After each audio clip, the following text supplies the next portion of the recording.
जैसा कि आप सभी जानते हैं कि we are still in the war situation और इस मिडिल ईस्ट में इस वॉर की वजह से हमारे जो सप्लाईज है क्रूड का, एलपीजी का, एलएनजी का सब अफेक्ट हुए।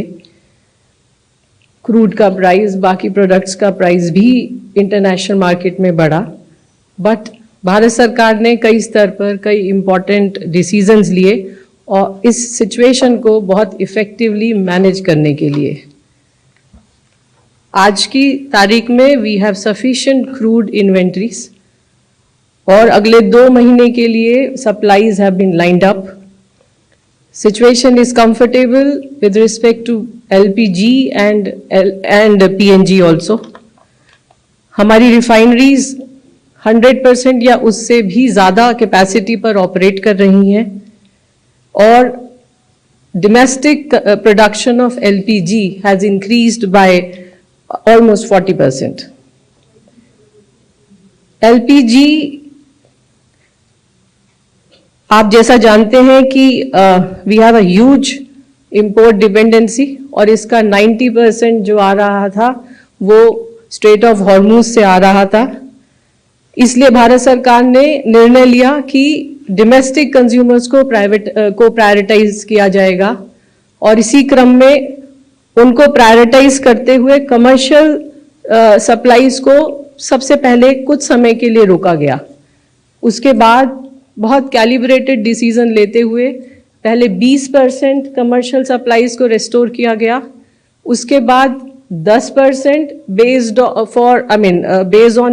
on ease of doing business for the expansion of PNG network।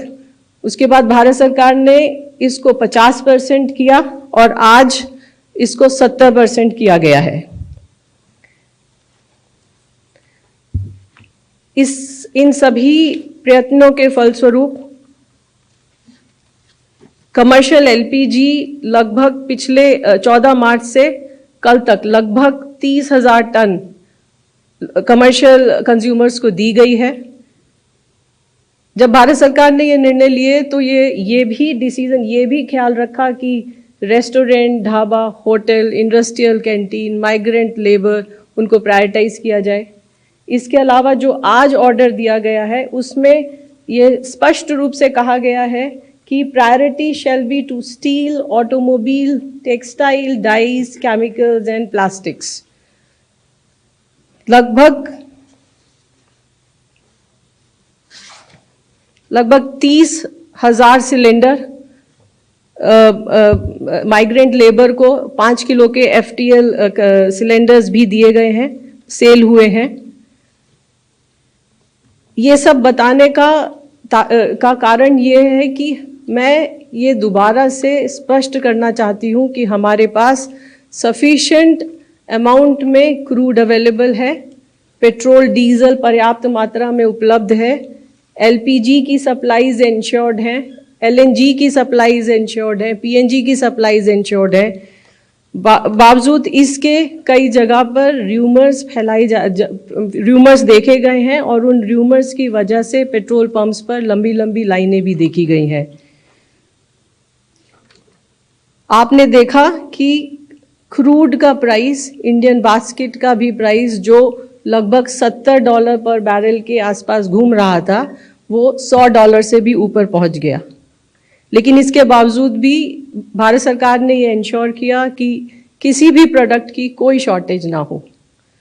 हमारे आसपास के देश दुनिया भर में फ्यूल प्राइसेस इंक्रीज हुए हैं, लेकिन हमारे यहाँ पेट्रोल डीजल का कोई प्राइस इंक्रीज नहीं हुआ है।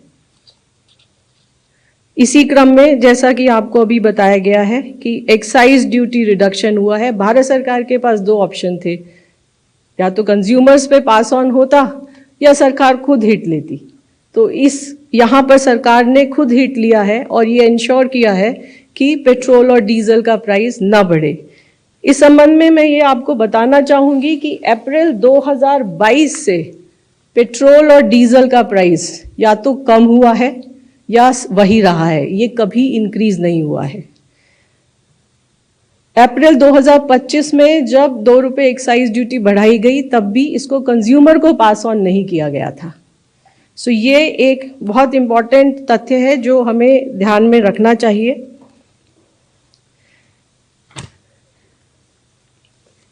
इसी क्रम में हमें एक पीएनजी नेटवर्क को एक्सपैंड करने की भी एक अपॉर्चुनिटी मिली।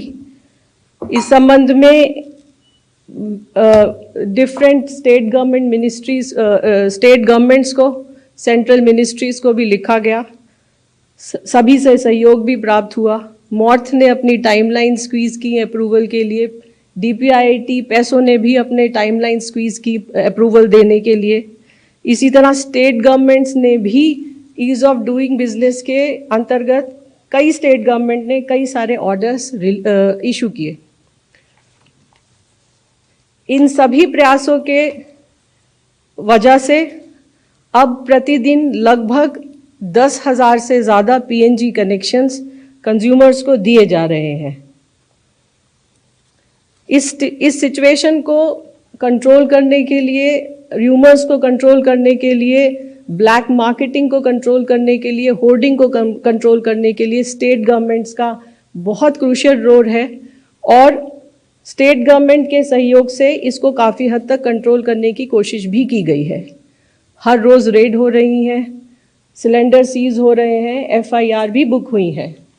अगर मैं आपको कल का डाटा बताऊं तो लगभग 3,000 रेड हुई हैं, 1,500 सिलेंडर सीज हुए हैं और अभी तक लगभग 710 एफआईआर रजिस्टर हो चुकी हैं। इसके अलावा हमारी ऑयल मार्केटिंग कंपनीज की जो टीम्स हैं वो भी एक्टिव हैं और वो भी सरप्राइज इंस्पेक्शन कर रही हैं। लगभग 350 डिस्ट्रीब्यूटर्स को शो कॉज नोटिस इशू किए गए हैं। अंत में मैं आप सभी के माध्यम से ये देशवासियों को कहना चाहूँगी, मैं दोबारा on the cost of repetition मैं ये कह रही हूँ कि हमारे पास पर्याप्त सप्लाईज हैं, क्रूड की भी, एलपीजी की भी, पेट्रोल की भी, डीजल की भी।